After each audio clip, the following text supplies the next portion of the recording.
Now, Adobe is down over 19% in the last year. And if you take a look at its 5-year projection, it's only up a little over 17%.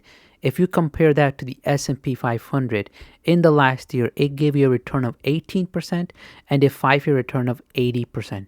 So this stock has definitely underperformed. I personally have a $5,000 stake in this company. I bought it in December, and as of right now, I am flat where almost all of my holdings are positive. So today we're going to do an evaluation and see, is this stock worth investing in or something that we should skip? These are its current metrics. For us to get an idea what its stock price could be, we have to hypothesize and analyze what these metrics could be by 2030, and then we'll get its stock price. Let's start with the revenue. Over the last 5 years, it's almost 2x its revenue. It used to be $11 billion and now it's $21 billion, almost 22.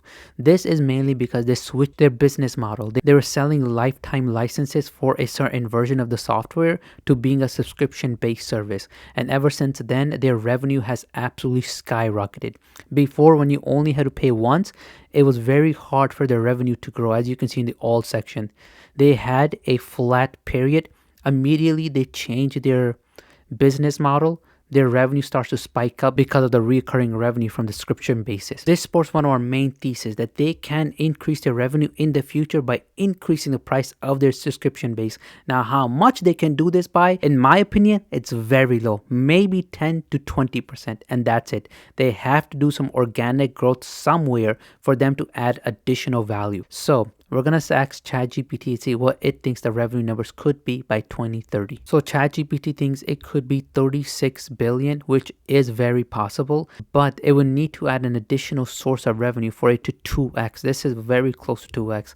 I just don't know if we want to give that type of a confidence metric on a company that has shown very little headwinds in the realms of innovation. The best innovation they've made so far is price increases and changing of the business model. So for me, that's a bit too optimistic. So let's see what Gemini thinks. Gemini thinks 32 billion. That's reasonable. I mean, they can achieve that number just by doing price increases and innovating a little bit. So that's reasonable and very possible. So I'm going to say yes on that. DeepSeek thinks 39. If I thought 36 was overpriced, I'm not going to go with 39 billion. And Claude thinks 42 billion. It could happen if their Sora model kicks off. All these metrics are very possible, but they're projecting the Sora will be a significant contributor to its overall revenue. I'm not giving Adobe that type of benefit yet. They haven't shown enough for me to give them that type of a confidence metric. So with all those LLMs observed, I'm going to go with Gemini, which means their revenue will increase by 50% from today's 21 billion. Next, let's take a look at number of outstanding shares. Now, Adobe has been aggressive in doing stock buybacks. It had almost 500 million shares 5 years ago, today having 450 million. That means it bought back more than 8% of the company. As your revenues go up and as your profit margin goes up, because of the stock price being stagnated, they're buying more and more of their shares back in the recent quarter. They're almost buying back over 2% of the company every year. So with these projections taking into account and the average being about 8%, I'm going to say they'll buy back another 8% of the company over the next 5 years. Next, we're going to take a look at their PE. Now, when I look at its PE in the last 5 years, it was always above 30, even reaching 65 at one point in 2020. But overall, even with the declines, price drops, it's always been above 30.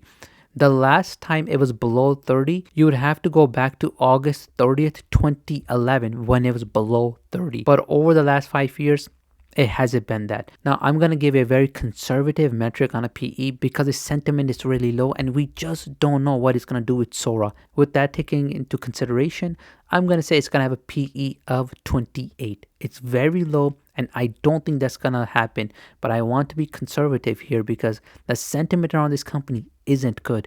So in these type of cases, it's better to be more conservative. And lastly, its margin profit today is 25%.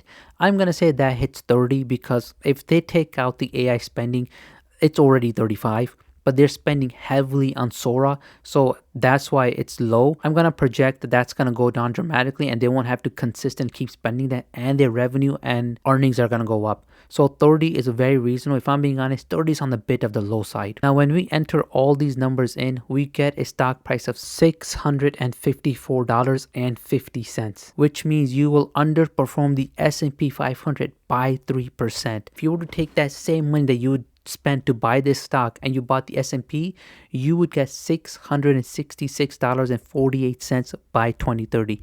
This is not a good position to be in if you're an Adobe shareholder, which unfortunately I am. For you to 2x your return, you need to buy Adobe at $327.25. That is a huge drop. That is almost 30% drop from today's stock price of $450. Could it reach this stock price in an absolute recession? Yes. Currently, no way. It won't reach that stock price ever. So if you're thinking of buying Adobe and you're waiting for this price, forget about it. Now, me personally, I'm going to hold Adobe for the short term, about another year. I want to see what they do with Sora. If they can pull off Sora, this revenue is going to be above 50 billion, which means its stock price could be well above $800. That's why I want to give you this analysis so you know what the price is for the conservative case. I wouldn't say this is bearish. Bearish is like, Adobe's not going to increase its revenue. This is conservative. This is taking into account that Adobe really doesn't have a dominance in the AI front when it comes to video editing. Other tools are gaining more attraction, like the one from ChatGPT and the one from Google. I'm forgetting their names, but they have a lot more attraction than what Adobe has with Sora. Putting in these numbers for its future projection is just being a smart investor. In my personal opinion, should you buy the stock? I don't think so. I think you should look for other opportunities. There's a lot better ones out there that can give you a higher return and that have a higher ceiling. Adobe, unfortunately, is not one of those stocks that has that high ceiling. I personally don't have a large stake. I have $5,000 in the investment fund and $500 in my own personal 401k. But you do what you want to do with your money. Let this video be a guide, not something you blindly follow. And with that being said, please like, subscribe, and I'll catch you guys in the next one. Peace.